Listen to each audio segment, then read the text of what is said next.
My name is Ethan. I'm 30 and a part-time worker.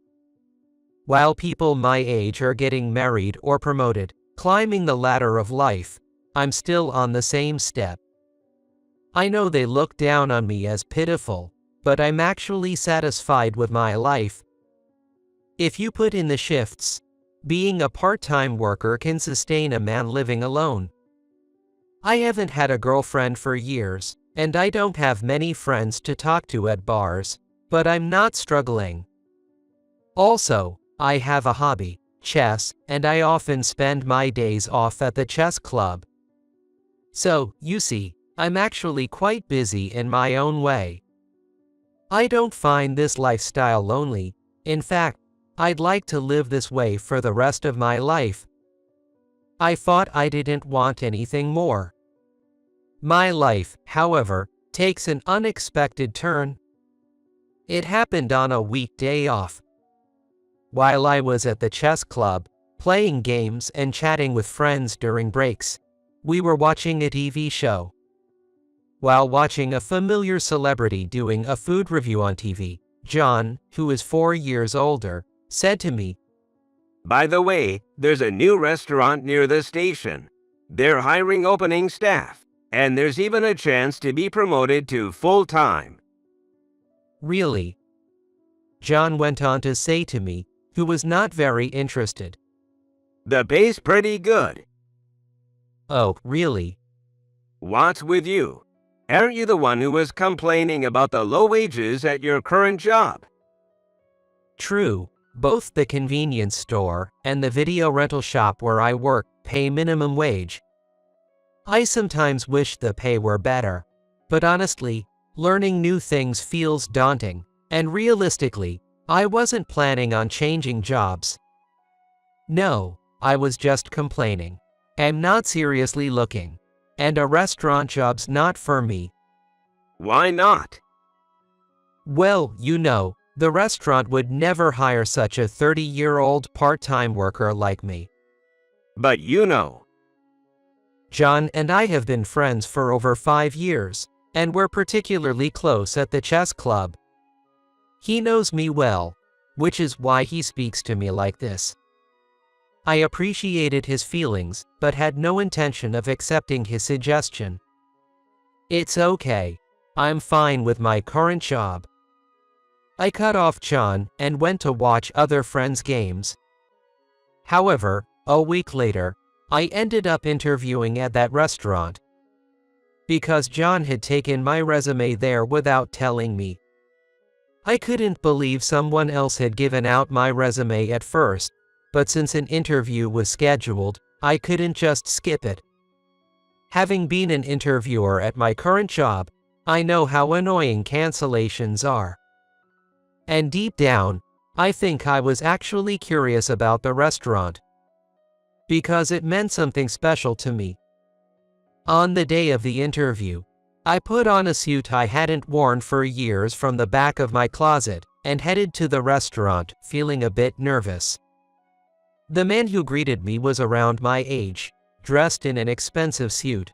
He looked me over as if sizing me up, then smirked condescendingly. Man, he seems pretty unpleasant.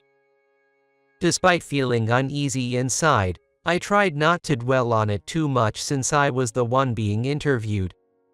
"This is just for a part-time job, but you're pretty old, huh? How old are you? Juggling jobs at a convenience store and a video store. Are you some kind of failed musician? Pretty sad at your age, huh?" Even if he's the interviewer, I didn't expect him to talk to me like this.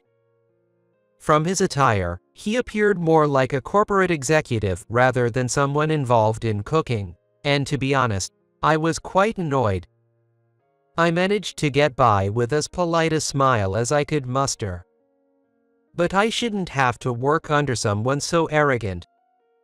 Actually, a few days ago, John and I came here to check it out, and the official opening hadn't happened yet, but there was a pre-opening event. And the food I had then was truly exceptional, unforgettable. Even if there's a somewhat arrogant boss, I'd like to meet the person who cooked that food. I want to work under them. That was the feeling sprouting inside me, and somehow I managed to endure. You seem pretty motivated. The interviewer said so. Even I was surprised. I wasn't supposed to be keen. I only came because John submitted my resume for me. Indeed, I found myself very interested in this restaurant. And apparently, it showed enough for the interviewer to notice. I was somehow pleased to realize that might be true. For the first time today, I felt like I was expressing my genuine feelings. Then the interviewer said, Kind of painful, isn't it? An almost 30 getting serious is just sad. Makes you want to say dreaming is a waste of time. He continued talking. Even if you're a part-time worker, thinking you're lucky to get a full-time job at a fancy restaurant as a chef from this might be your plan. But that's not happening. There's a lot to learn, and cooking requires knowledge and skills. Looking at your resume, you only finished high school, right? Honestly, with such a low level of education, we can't trust you with our cooking. I mean, no restaurant would hire you. Maybe try to work at some renowned bar. After saying all this, the interviewer dropped my resume on the floor and stepped on it. True, I started working part-time right after high school because we didn't have much money, being a single-parent family. I admit I'm not highly educated, but do I really deserve to be insulted like this? Maybe it was foolish to think I could work at a restaurant. As these two thoughts clashed, I was at a loss for what to do next. Then the door opened with a click, and a man about 20 years older than me entered. Sorry I'm late. He was dressed in chef's attire, so I knew he was someone who worked with food, unlike the previous interviewer. I'm David, the head chef. Nice to meet you. The man, David, said this with a smile, and I felt the previously tense atmosphere lighten. Nice to meet you, too.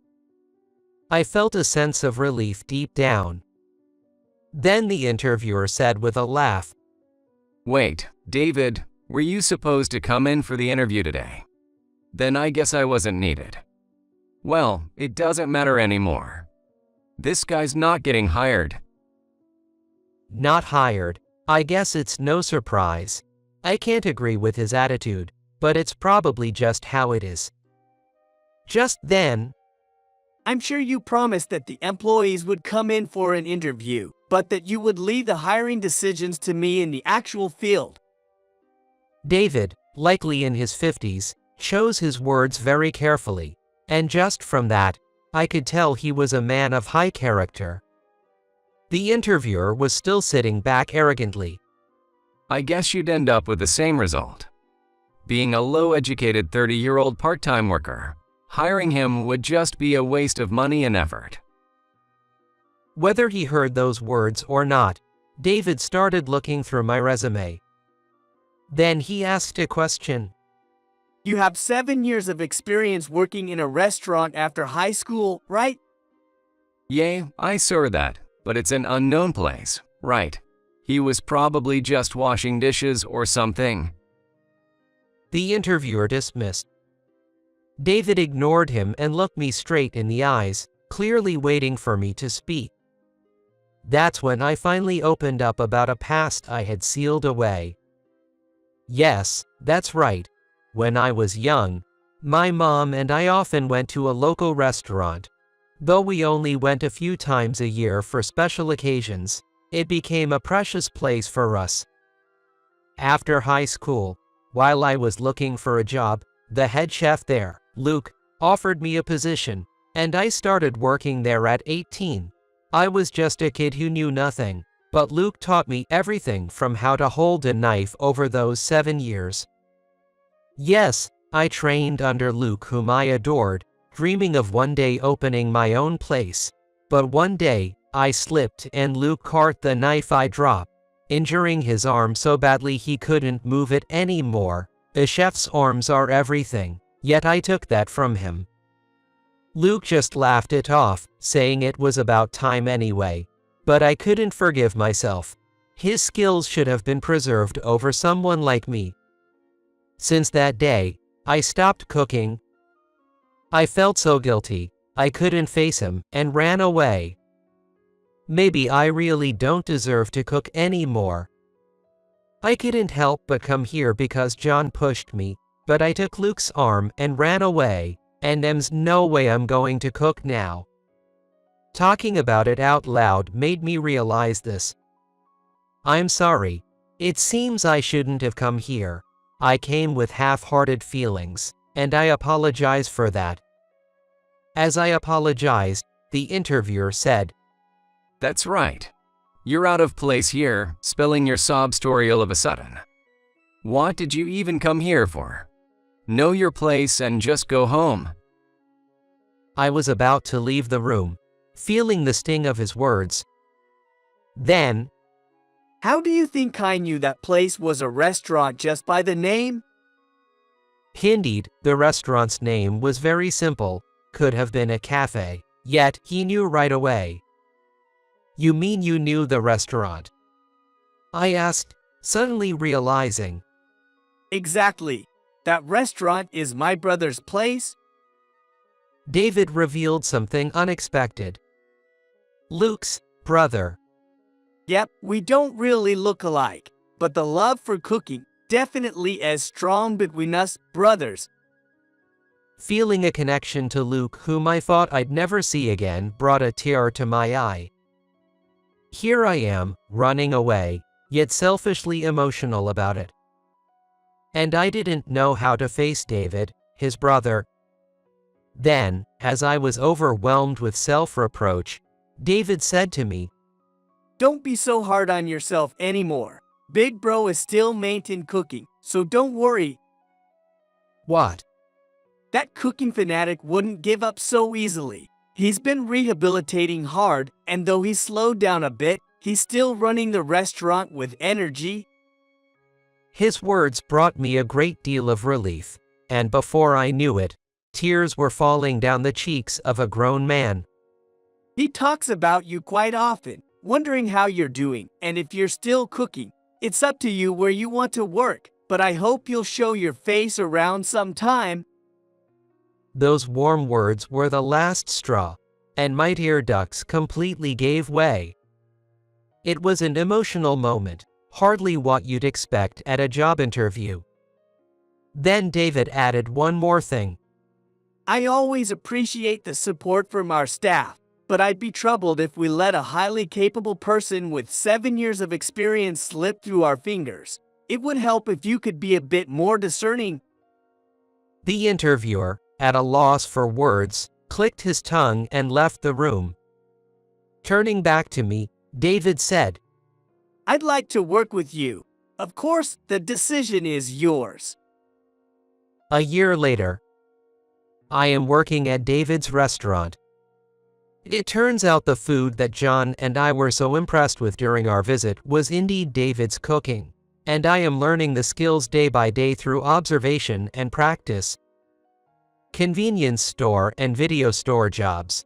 Weekends at the bar or chess club used to be my daily routine. I liked that kind of everyday, but now that I'm learning to cook, I feel like I'm much more looking forward to tomorrow. And above all, the beer tastes much better after work.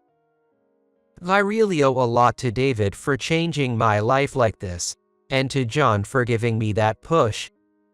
I never thought I'd become drinking buddies with you. Luke, you say that every time we drink. I had successfully reunited with Luke, and we'd become regular drinking partners. No matter how many times I apologized for the past, he didn't mind at all, and was just happy I came back, and that warmth has saved me over and over again. And now, I'm living days far more fulfilling than the contented ones I thought I had just a year ago. It seems I don't need to deceive myself about my happiness anymore. I don't think there could be anything happier than this.